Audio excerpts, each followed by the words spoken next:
It's really hard for us educators to take a break, to cut ourselves some slack and just give ourselves grace. We cannot pour from an empty cup. Hi, I'm Alexa, and today we are going to be exploring 5 self-care tips that are very practical that you can implement today. And no, I am not talking about a bubble bath. So before we start, what is self-care? So dictionary.com says the practice of taking action or improves one's own health. So when you think of it, or in my definition would just be taking care of yourself so that you can take care of others. And when you think of it, you really cannot take care of anyone, your child, your old grandma, your parents, whatever.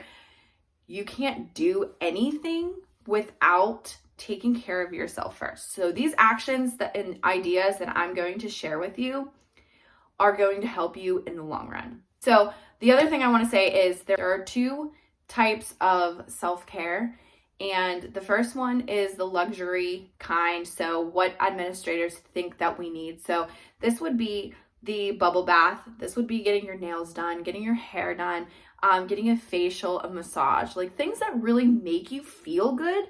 But for how long? Maybe an hour, right?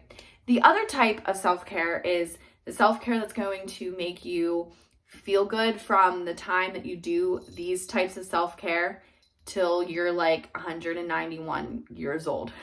So it's very beneficial, and those are called practical self-care strategies. There's not really a name for them, which I think there should be a name.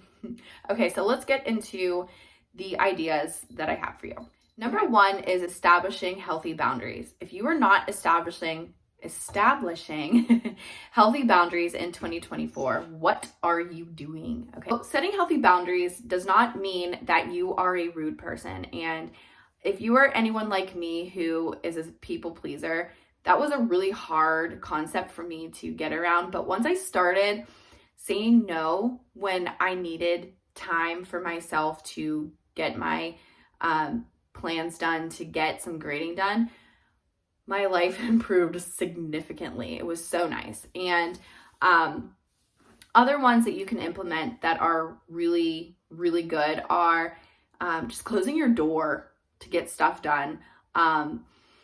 It would be like putting your email off, like don't email people before or after the school hours, even leaving at contracted hour. Now, that's more on this in this video. But anyways, if you want to learn about healthy boundaries, I have a video on this right here. Number 2 is take care of your body. So if you are not taking care of your body, you are not feeling well.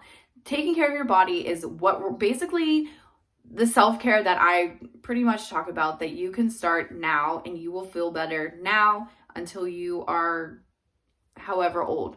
So this would be something like sleeping the appropriate hours that you need to sleep. This is eating your fruits and veggies and all the nutritious foods that you need. It's exercising, doing your weight training, walking, getting outside, stuff that's going to improve your physical health.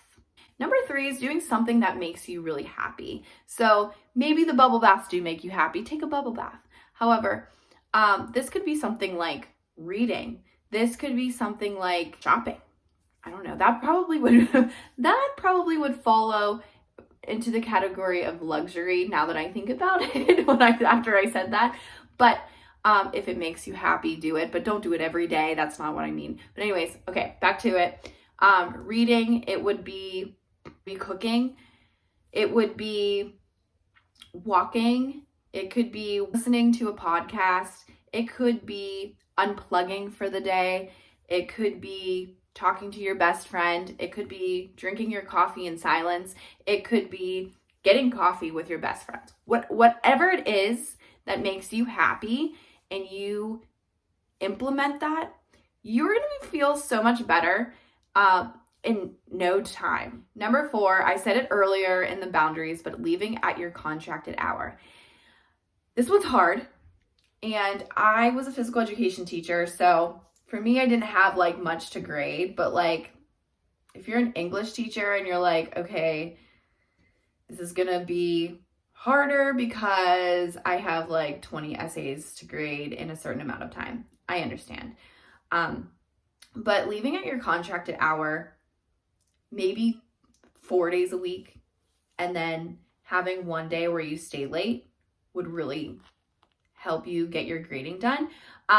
This just really helps you just like unwind leaving at like a certain time every day. And when I started doing this, I would bolt. I would like literally get out, and I like could not wait to leave.